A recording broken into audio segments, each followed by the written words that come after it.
Hi friends, चलो देखी আমি বাটার চিকেন বানাবো। চলো দেখে নিই কী করে বানাই।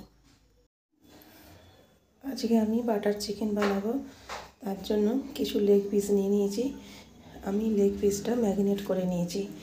এতে দিয়েছি অল্প দই, হলুদ গুঁড়ো, লঙ্কা গুঁড়ো, নুন, আর দিয়েছি আদা বাটা আর রসুন বাটা, অল্প জিরে গুঁড়ো আর ধনে।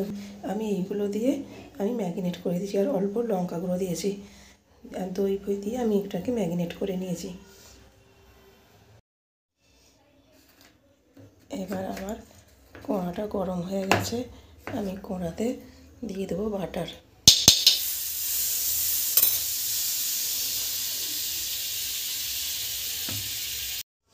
আর দিয়ে দেবো রিফাইন তেল।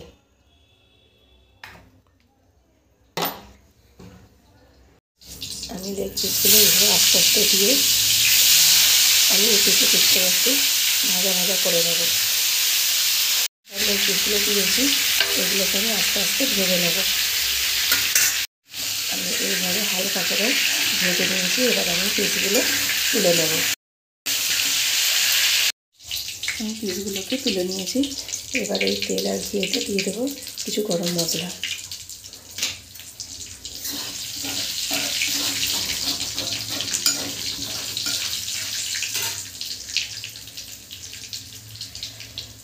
দিয়ে দেবো টমেটো কুচো, আদা কুচো দিয়ে এগুলোকে খানিকটা আমি ভেজে নেব। ভাজা হচ্ছে, এতে আমি এই পেস্টটা দিয়ে দেবো। এতে আছে আদা রসুন বাটা, আর আছে জিরে আর ধনে গুঁড়ো, সব একসাথে পেস্ট আছে। আমি এটাকে দিয়ে দেবো, আর দিয়ে দেবো অল্প করে কাজু। এগুলোকে আমি ভাজা ভাজা করবো বেশ কিছুক্ষণ ধরে। এতে অল্প করে দিয়ে দেবো আর একটু বাটার।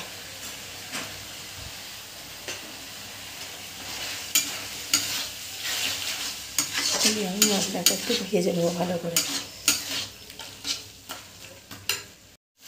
এবার আমি দিয়ে দেবো এতে লঙ্কা গুঁড়ো, হলুদ গুঁড়ো আর নুন, এটা কাশ্মীরি লাল লঙ্কা।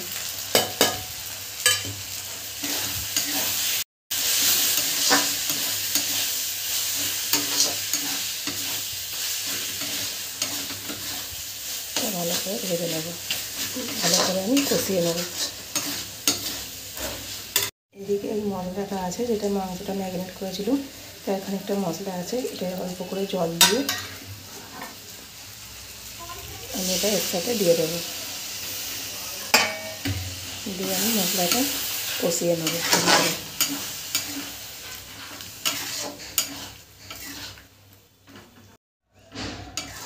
মশলাটা আমার কষা হয়ে গেছে। এটাকে হালকা ঠান্ডা করে নিয়ে আমি একটা পেস্ট বানিয়ে নেব। আমি অল্প রিফাইন তেল দিয়ে দিয়েছি, তেলটা গরম হয়ে গেছে।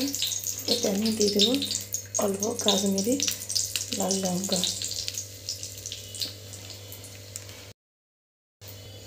দিয়ে এতে আমি এই যে পেস্টটা করে রেখেছি আমি এটা দিয়ে দেবো।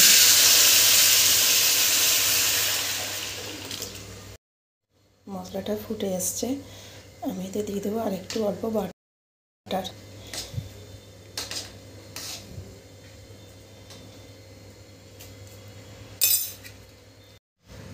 এবার আমি আস্তে আস্তে লেগ পিসগুলো দিয়ে দেবো।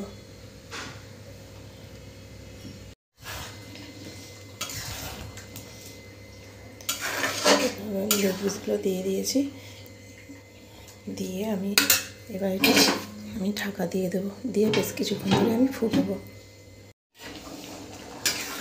আমার এইটা এইরকম কালার এসেছে। কেউ যদি মনে করো এটা একটু অরেঞ্জ কালার করবো, তাহলে এর সঙ্গে একটু ফুড কালার দিয়ে দিতে পারো, বা এরকমই রাখলেও চলবে। আমি অল্প করে একটু ফুড কালার পাইল করছি। আমি অল্প করে অরেঞ্জ কালার ফুড কালারটা ব্যবহার করেছি বলে আমার লাল কালারটা এসে গেছে। তো আমার হয়েই এসেছে প্রায়। আমি দিয়ে দেবো ধনে পাতা,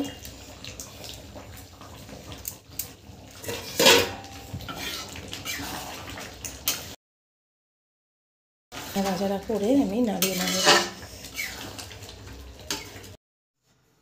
আমি বাটার চিকেনটা বানিয়ে নিয়েছি, একটা থালায় আমি ঢেলেও নিয়েছি।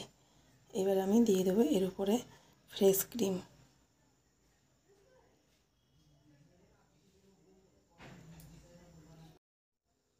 আমি এর উপর দিয়ে দেবো অল্প করে ফ্রেশ ক্রিম। আমার ফ্রেশ ক্রিমটা ফ্রিজে ছিল, একটু জমে গেছে, তাই আমি এইভাবে দিয়ে দিয়েছি। আমার রেসিপিটা তৈরি হয়ে গেছে।